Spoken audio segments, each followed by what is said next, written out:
Just think about the starlings. Having spent the first half of my career as a professional musician, clarinetist, conductor, and the latter half as a critic, music, films, theater, I can only look at or hear this production as few others will. The premise is as deceptively simple as a Mozart piano sonata. A complete set of Stradivarius instruments, 2 violins, 1 viola, 1 cello, has been purchased by a semi-wealthy heiress via her late music-loving father in order to perform a never-heard-before string quartet written by a friend-of-the-family composer and broadcast live from a remote church near the family home by a hand-picked quartet. Who wouldn't want to watch, listen to such an important musical event? Natters first.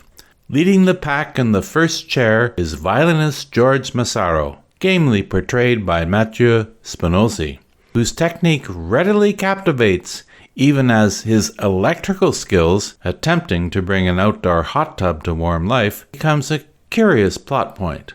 The grating script problem is when the virtuoso is frequently referred to as concertmaster, a designation reserved for first-chair orchestra violinists, not Violin 1 chamber musicians.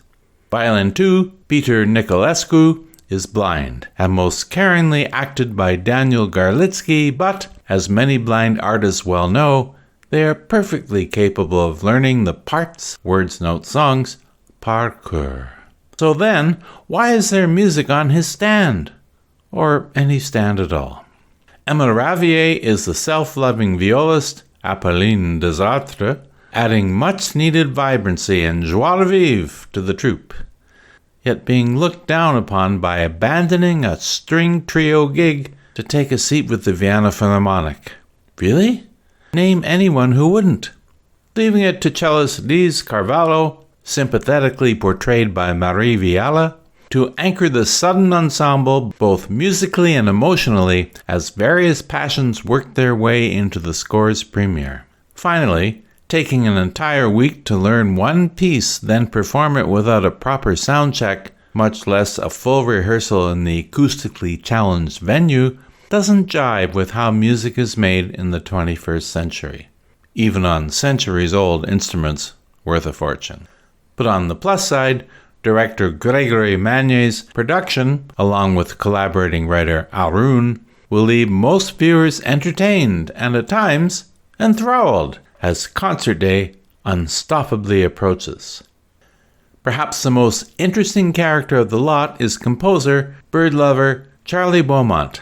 The aptly named Frédéric Pierrot has just the right mix of unbridled creativity and lifelines, as it happens, but please, never leave your clarinet standing on its bell.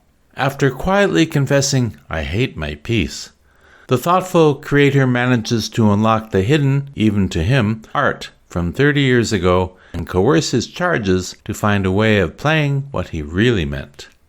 Binding everything together, somewhat as a conductor of business, is Astrid Carlon, at turns passionately and practically done up by Valerie Donzelli, gamely assuring one and all that the show will go on through a multitude of setbacks, musical, physical, and emotional.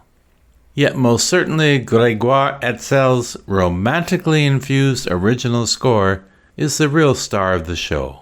For without that, there would be nothing left to play. Do have a listen and hear for yourselves. 3.5 stars for this. And if you enjoyed this review, please subscribe to our channel.